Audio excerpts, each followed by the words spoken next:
Hello friend, this is Priya and welcome to my channel learn with us. तो आज के इस वीडियो में हम प्रीवियस ईयर एग्ज़ाम जो 2018 में हुआ था उसके कुछ क्वेश्चन को हमने अभी तक पार्ट 4 मतलब 1 2 3 4 वीडियो में देखा है। अब पार्ट 5 आज का जो ये वीडियो मैं इसमें फ़ेब वाला जो आपका एग्ज़ाम हुआ था 2018 में, जो कि किसी वजह से कैंसिल हो गया था, तो उसके कुछ क्वेश्चन को यहाँ पर सॉल्व करने वाले हैं ताकि आपकी प्रिपरेशन और भी बेहतर हो सके। तो आइए स्टार्ट करते हैं आज के इस वीडियो को। फर्स्ट क्वेश्चन है हमारा, who is known as the prince of English essayist. Prince of English essayist किसे कहा जाता है? तो फर्स्ट ऑप्शन है हमारा Francis bacon, second are K Narayan, third Charles lamb, D है हमारा जवाहरलाल नेहरू। तो इसका राइट आंसर है चार्ल्स लैम्ब। ऑप्शन सी हमारा यहाँ पर करेक्ट होगा। प्रिंस ऑफ इंग्लिश एसेइस्ट है हमारे चार्ल्स लैम्ब। और फ्रांसिस बेकन को क्या कहा जाता है? फ्रांसिस बेकन को कहा जाता है फादर ऑफ इंग्लिश एसेइस्ट। ठीक है, फादर ऑफ इंग्लिश एसेइस्ट है हमारे फ्रांसिस बेकन, तो ये आपको याद रखना है। नेक्स्ट क्वेश्चन है हमारा, who among the following is not one of the chief protagonist in Anita Desai bye bye blackbird. ठीक है, बाय बाय ब्लैकबर्ड जो अनीता देसाई जी का वर्क है उसमें कौन जो है इन चारों ऑप्शंस में से चीफ प्रोटोगनिस्ट यहाँ पर नहीं है। ठीक है, तो ऑप्शन ए है आदित्य, ऑप्शन बी है देव, ऑप्शन सी है सारा, ऑप्शन डी है निरो। ठीक है, तो यहाँ पर हमारा करेक्ट ऑप्शन मतलब जो इसमें से चीफ प्रोटोगनिस्ट नहीं हुआ, ठीक है, आदित्य, देखिए आदित्य इसका चीफ मेन प्रोटोगनिस्ट। ठीक है, फिर उसके बाद देव रहता है, देन सारा, सारा जो है आदित्य की वाइफ है। ठीक है, आदित्य और देव कहाँ से बिलोंग करते हैं? कैलकाता से, बंगाली फैमिली। ठीक है, तो इसका करेक्ट ऑप्शन होगा नेरो, क्योंकि ये इस बाय बाय ब्लैक बर्ड में चीफ प्रोटोगनिस्ट यहाँ पर नहीं है। नेक्स्ट क्वेश्चन देखते हैं, when was Pride and Prejudice originally publish. ठीक है, प्राइड एंड प्रेजुडियस फर्स्ट कब पब्लिश हुआ था? तो इसकी डेट आपको बतानी है। तो इसमें ऑप्शन दिए हैं हमारे 2 Feb 1813, नेक्स्ट दिया है 23 दिसंबर 1815, नेक्स्ट दिया है 28 जनवरी 1813 या फिर 16 अक्टूबर 1847। ठीक है, तो इसका करेक्ट ऑप्शन है हमारा प्राइड एंड प्रेजुडियस ओरिजिनली कब पब्लिश्ड हुई थी? तो ये पब्लिश्ड हुई थी हमारी 28 जनवरी 1813 को। ओके, तो ये और ये किसका वर्क है? प्राइड एंड प्रेजुडियस जो है जैन ऑस्टीन का वर्क है एक। जैन ऑस्टीन ने जब ये वर्क लिखा था तो उसका नेम पहले क्या था? फर्स्ट इम्प्रेशन नेम था, लेकिन जब ये पब्लिश कराया गया तो इसका नाम क्या रख दिया गया था? प्राइड एंड प्रेजुडियस रख दिया गया था, जो कि 28 जनवरी 1813 को पब्लिश हुआ था उनका ये वर्क। नेक्स्ट क्वेश्चन देखते हैं, who is his critical appreciation said that R K Narayan uses pure limit English. ठीक है, ऐसा किसने क्रिटिसाइज करके आर के नारायण को बोला था कि आर के नारायण को क्या बोलता है कि प्योर लिमिट इंग्लिश का इन्होंने यूज़ किया है? ठीक है, तो किसने बोला था? ऑप्शन ए है C Paul Verghese, second N Mukherjee, third Y Kantak या फिर डी है ऑप्शन विलियम वॉल्स। तो यहाँ पर हमारा करेक्ट ऑप्शन है विलियम वॉल्स ने जो है आर के नारायण को क्रिटिकल मतलब क्रिटिसाइज किया था, अप्रिशिएशन किया था, क्रिटिकल अप्रिशिएशन, और बोला था, क्या बोला था? Are K Narayan uses pure limit English. Critical appreciation और क्रिटिसाइज वाले कमेंट्स जो हैं आपको याद रखने, जैसे विलियम वर्ड्सवर्थ हो गया, William Shakespeare, Charles Dickens, Charles lamb, बहुत ज़्यादा इनको क्रिटिसाइज किया गया है, तो किसने किया आपको याद रखना है। ठीक है, नेक्स्ट क्वेश्चन है, who among the following was not an Elizabethan satirist. ठीक है, इनमें से कौन जो है एलिजाबेथ एज के सटायरिस्ट नहीं है यहाँ पे? तो ऑप्शन ये ए है हमारा थॉमस लॉज, ऑप्शन बी है जॉन मास्टन, थर्ड है जॉन रस्किन और ऑप्शन डी है जॉर्ज गैस्किनो। ठीक है, तो यहाँ पर हमारा करेक्ट ऑप्शन होगा जॉन रस्किन। जॉन रस्किन जो है एलिजाबेथ एज के सटायरिस्ट यहाँ पर नहीं है, क्योंकि जॉन रस्किन किस एज से बिलोंग करते हैं? तो ये बिलोंग करते हैं विक्टोरियन एरा से। ठीक है, तो जॉन रस्किन यहाँ पर हमारा करेक्ट आंसर होगा ऑप्शन सी। ठीक है, तो एलिजाबेथ के जो सटायरिस्ट हैं एलिजाबेथ एज के, वो हैं जॉन मास्टन, और यहाँ पे हमारे हो जाएंगे John Donne, Ben Jonson, Thomas Bate और एडमंड स्पेंसर भी हमारे जो है एलिजाबेथ एज के सटायरिस्ट हैं। तो आपको कुछ नाम यहाँ पर याद रखने होंगे। नेक्स्ट क्वेश्चन देखते हैं हम, who introduce the term romantic irony. Romantic irony जो टर्म है इसको किसने इंट्रोड्यूस किया था? ठीक है, तो फर्स्ट है ऑप्शन हमारा मुलरे, सेकेंड है फेडरिक स्लीगल, थर्ड है फेडरिक निज्जे या फिर डी ऑप्शन हमारा Jain रैकाइन।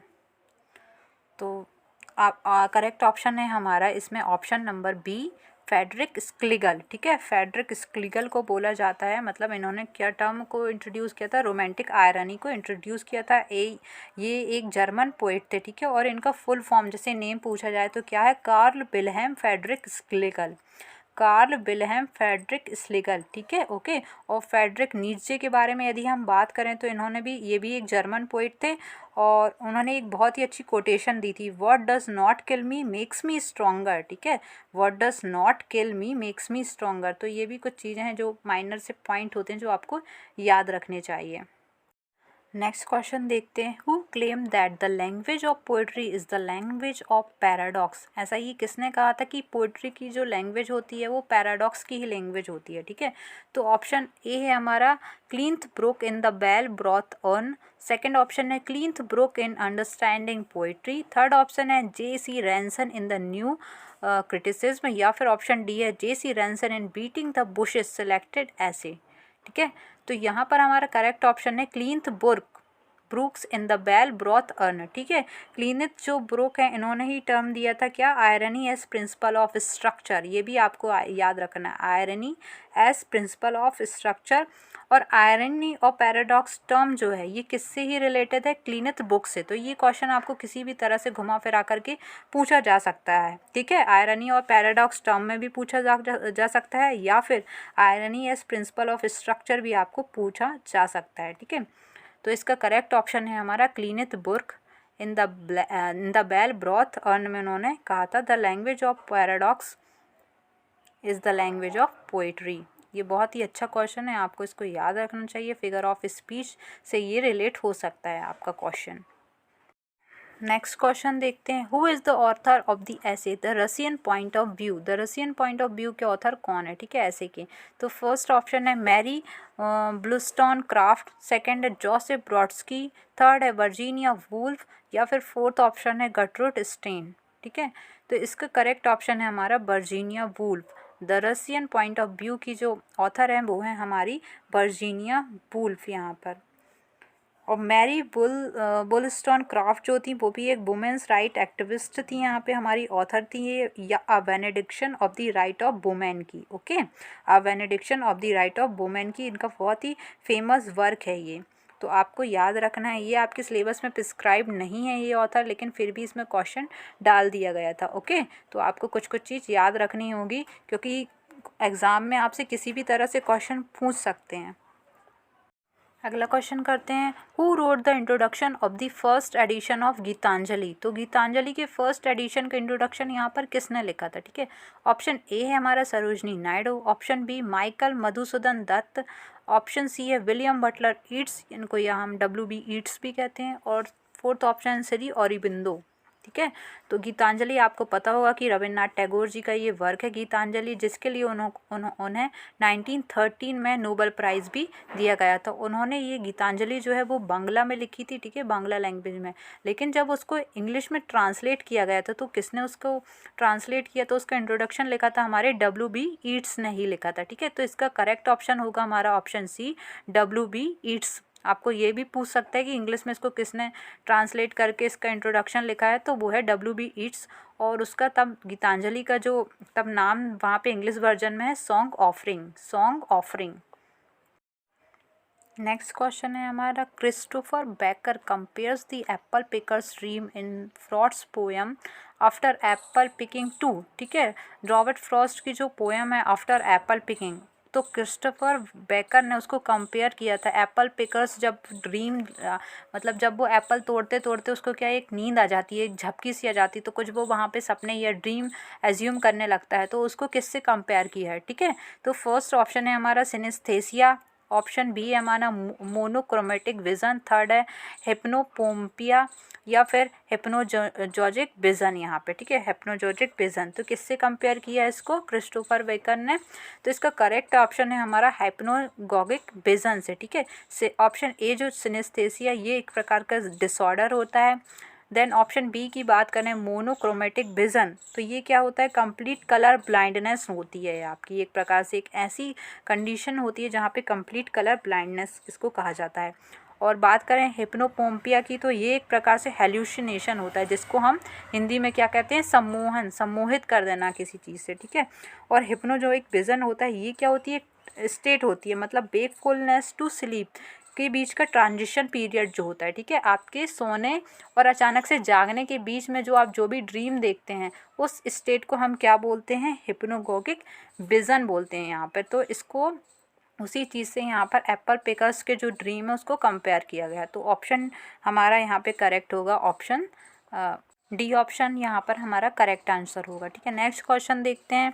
For Brutus as you know was Caesar angel जज O you gods how dearly Caesar loved him this was the most unkindest cut of all Julius Caesar which is the literary device that runs along these line। तो इन lines में कौन सी literary device का use किया गया है, ठीक है। फर्स्ट ऑप्शन है हमारा parody, second apostrophe, third oxymoron, D है हमारा मेटाफर, ठीक है। तो ऑक्सीमोरॉन यहाँ पर हमें किसी भी लाइन में समझ में नहीं आ रहे हैं, कॉन्ट्राडिक्टरी वर्ड। देन मेटाफर भी नहीं लग रहा है। आप देखिए यहाँ पर साइन यूज़ हुआ है, ठीक है। तो यहाँ पर कौन सी यहाँ पे जो है पोइट्रिक मतलब लिटरेरी डिवाइस या फिगर ऑफ स्पीच का यूज़ किया है, यहाँ पर करेक्ट ऑप्शन होगा हमारा अपोस्ट्रॉफी साइन, ठीक है। तो अपोस्ट्रॉफी यहाँ पर हमारा करेक्ट आंसर होगा ऑप्शन बी यहाँ पर। बात करते हैं नेक्स्ट क्वेश्चन की।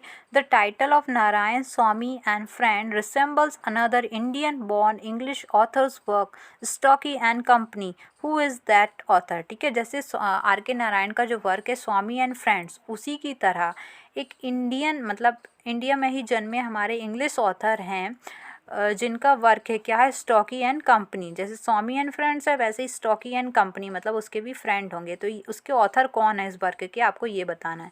तो फर्स्ट ऑप्शन हमारा Rudyard Kipling, second Ruskin Bond, third Nissim Ezekiel, या फिर फोर्थ ऑप्शन है हमारा BS नायपाल।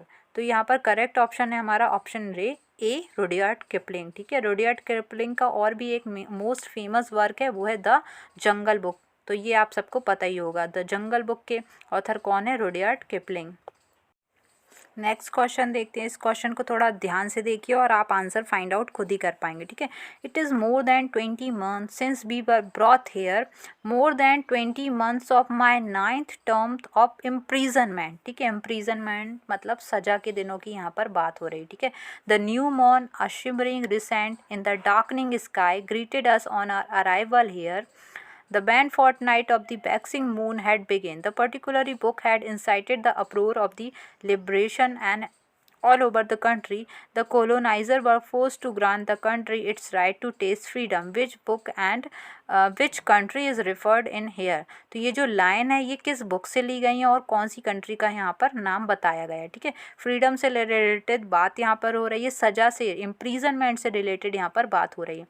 तो आप देख रहे हैं ऑप्शन ए है यहाँ पे the discovery of India, India country, second the happiest refugee, Australia country, third cry the beloved country, Africa, fourth है दिस डिवाइडेड आइलैंड, श्रीलंका, ठीक है। तो हमारे सिलेबस में जो प्रिस्क्राइब्ड हमें तो इम्प्रीजनमेंट की बात हो रही है और कंट्री की, तो यहाँ पर हमारा करेक्ट ऑप्शन होगा द डिस्कवरी ऑफ इंडिया, जिसमें जो लिखी है यहाँ पे जिसके ऑथर हैं पंडित जवाहरलाल नेहरू, और उन्होंने भी जेल में कुछ दिन यहाँ पर सजा के काटे थे, तभी उन्होंने अपना ये वर्क लिखा था द डिस्कवरी ऑफ इंडिया। तो आप उससे रिलेट करके इसका आंसर फाइंड आउट कर सकते हैं। Correct option is option A यहाँ पर होगा the discovery of India.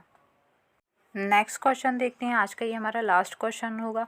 Who remarked about Bacon thus, for who can teach an art with so great authority as he that has with undisputed success. तो इसके मतलब bacon के बारे में ये रिमार्क किसने बोला था, ठीक है। तो करेक्ट मतलब यहाँ पे ऑप्शन ए है हमारा जेम्स बॉस्वेल, ऑप्शन बी है जॉन ड्रेडन, ऑप्शन सी है अलेक्जेंडर पॉप, या फिर ऑप्शन डी है सैमुअल जॉनसन, ठीक है।